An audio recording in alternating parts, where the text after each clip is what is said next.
I don't have kids and I have no experience with babies or motherhood or children.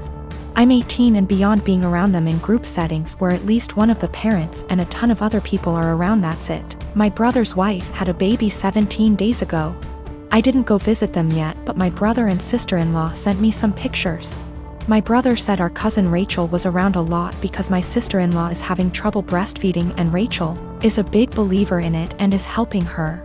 I offered to help them if I needed it, and on Saturday they asked me to go to grocery store for them because no home delivery had an open spot. When I dropped the food off, I was shocked at how bad my sister-in-law looked. She literally looked like the Walking Dead. Barely awake and not showered, and she was actually crying because she was so frustrated.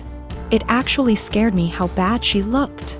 At first I didn't want to butt in, but it bothered me so much I went back to the store and got a can of baby formula. I figured it would give her a break and my niece could eat. It was even worse when I gave it to my sister-in-law because I said it was no big deal if my niece got formula. It wasn't a problem. My sister-in-law broke down and I was honestly scared because she was weeping. Like in the movies when someone dies, kind of weeping. No one told her it was okay not to breastfeed. She felt so guilty because of Rachel butting in and no one telling her formula was okay. I actually ripped my brother a new one because he sat back while my sister-in-law suffered. There was no way he didn't see how bad she looked. No offense, but she looked terrible. I got my sister-in-law to shower after my niece ate and fell asleep, and I changed the sheets on the bed and told my sister-in-law to sleep while my niece slept, and I said I would get more baby formula.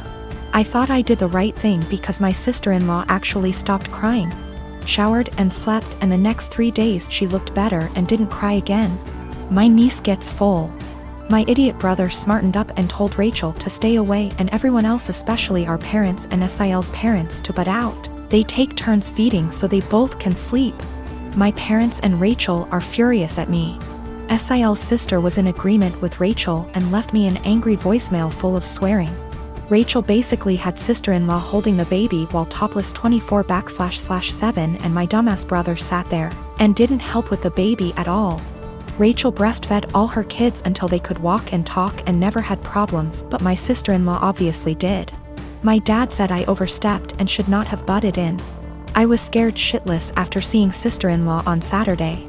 Since I'm not a mother or baby expert, I have no idea what it is like with a newborn.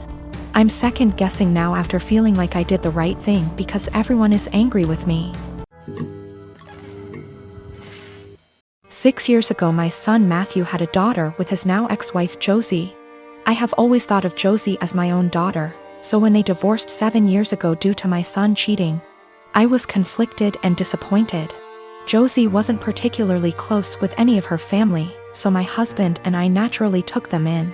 Josie was an angel. She had insisted that we didn't have to lift a finger more than before we had taken them in, and though she was hurt, she kept civil around Matthew. My husband and I held a huge hand in raising their daughter Ruth, because Matthew remarried less than a year later and now has a 4-year-old son after disowning Ruth. 2 years ago, my husband was diagnosed with lung cancer. It was hard on everyone, especially Ruth. They were extremely close. She told him about her girlfriends and boyfriends before anyone else and has always wanted him to be the one to walk her down the aisle at her wedding. Matt rarely ever visited and didn't answer our calls, often saying that we had other kids, so it wasn't like my husband was dying lonely. Last night Matt stopped by to talk about inheritance. He never mentioned Josie nor Ruth and hinted that he thought he should get more inheritance than his siblings the entire time. My husband and I shared awkward looks until he decided to cut in. He explained that everyone would get a piece, but he'd focus more on Ruth and Bonnie, one of our other grandkids. Matt got angry and said that Ruth was just a bastard and that his son deserved more than her. My husband got furious after that and left the room saying that he wouldn't include Matthew at all. Matt yelled back and turned to me saying that Ruth wasn't worth it because she'd just grow up to be a whore like her mother. I told him that I'd rather have her mother as my daughter than him as my son and insisted that he leave. I'm getting phone calls from Matt's wife and family friends saying that my husband and I overreacted, and he was just angry that we were playing favorites. To clear some things up, Josie did not cheat on Matthew. Josie and Matthew met later in college and Josie was known as a party girl. Before that, Ruth isn't the product of an affair, but we are planning on getting a DNA test because what Matthew said has gotten under Ruth's skin. She was at the house when this occurred and overheard it. When it came to taking in Josie and Ruth, we didn't hesitate because Josie is not from here. She and Matt lived in another country until he moved them here a few months before he got caught cheating, and they had nowhere else to go as Josie was a stay-at-home mom. I had no intentions of choosing Josie over Matt, then and now, and I never discouraged Matt from visiting. I tried to make it very clear that we weren't picking and choosing when we took Josie in. We just wanted her and our granddaughter to be safe and have a good home. I'm a professional ballet dancer for a living, but I also do some modeling in my spare time. Last weekend, I was doing a latex shoot. Before anybody says anything, it wasn't anything fetish-wise. It was just a shoot that called for wearing more uncommon types of fabrics. My outfit was a black full-body catsuit, so think of a skin-tight garment that covers from neck to toe, including gloves. If you've ever put on a wetsuit, then you can probably imagine how much of a pain it is. It's a pretty in-depth process that involves lots of baby powder, a lot of sweat, and some less than ladylike stances. Dressing usually takes anywhere from 20 to 25 minutes start to finish. I always dread it, but can't argue with the results. Anyway, my boyfriend was in my dressing room as I was getting changed. He doesn't always come along for shoots, but I needed him that day because my car is being repaired and we needed to go somewhere afterwards. His one kinda annoying thing is that he talks to me while I'm getting changed even though I very politely asked him to let me do it in peace. If I'm just putting on a dress or something less complicated, it's not a problem. But with latex, you have to concentrate, seriously. My facial expression is pretty similar to when I'm doing heavy leg presses or squats at the gym, so that the garment slips on correctly and, more importantly, you don't rip it. It's very easy to tear if you're not careful. And a full-body catsuit can cost upwards of $700 to $800 minimum. So as I'm struggling, may have been on the floor on my back with my feet up on a chair, pushing my butt up to get the garment over my hips, he won't stop talking. Come on, girl, you got this. Do you want help? I don't think you put on enough baby powder. Babe, you got this, get that big ass in there. And I politely asked him several times to just let me concentrate. He responds by saying, relax, I'm just trying to help, before patting me on the butt. I'd had enough. I demanded he stand outside because he was being super distracting and I couldn't afford to rip the garment. I didn't ask him to help because there's a technique to getting latex on and he doesn't have it. He got all pissy and was like, whatever, maybe you need a bigger size anyway, before leaving the shoot completely and taking the car. I had to get an Uber home after the shoot. On one hand, I was getting super frustrated, I was hot and sweaty, and combined with my kinda short temper, I was getting pissed off that I couldn't get the suit on. On the other hand, I asked him multiple times not to comment or distract me. And I never indicated that I was in the mood to be touched. My husband and I have been married for 3 years now. I have a daughter, 15 years old, and he has a son, 24 years old.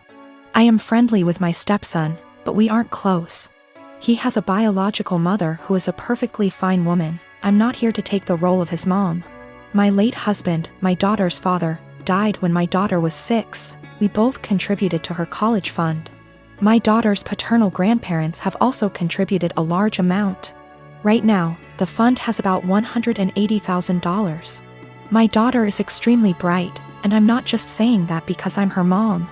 I truly believe she has the capacity to go to an Ivy League school, and her teachers have said she has the potential as well. And I don't want costs to hold her back. Our income would be too high to get any meaningful financial aid. And while there are a few merit-based scholarships out there that she will be applying to, we don't want to put all our eggs in one basket and hope she gets it when it's so competitive. My current husband and I have separate finances. He doesn't contribute at all to my daughter's fund. My stepson is struggling with a heroin addiction and has stolen money, jewelry, higher loans, and electronics from us for drug money. I understand that addiction is a disease, and I personally paid for an outpatient detox for him, which cost $1,000, which failed. His father then paid for an outpatient rehab program, which cost $6,500. which also didn't work because he barely showed up. He promised us he'd do better next time and he needed another chance. So I split the cost of another $6,500 outpatient rehab program with my husband, which seemed to work during program, but he relapsed as soon as he got out of it. I have spent so much money, time, and energy and it hasn't helped at all. My husband and my stepson want to try a 60-day inpatient rehab program, which will cost $30,000. I had absolutely no idea where they were supposed to get the money for that, considering the thousands and thousands of dollars that were already spent, and the fact that we no longer had anything of value in our house. They want to use my daughter's college fund, which to me is absolutely off limits. I feel like it's completely unfair to my daughter to punish her for my stepson's addiction, unfair to my late husband and his parents, but frankly, I don't think spending $30,000 will work. My husband thinks I'm an asshole because I'm prioritizing my daughter's education over his son's life. And he believes medical needs come first. He then asked my daughter if she'd be willing to use $30,000 from her fund to pay for her stepbrother's rehab. And she got very quiet and did not answer. He then got very upset with her and said she was being selfish. My daughter later told me that she didn't want to give her stepbrother the money, but she felt so guilty. And I am furious at my husband for emotionally guilt-tripping my daughter like that.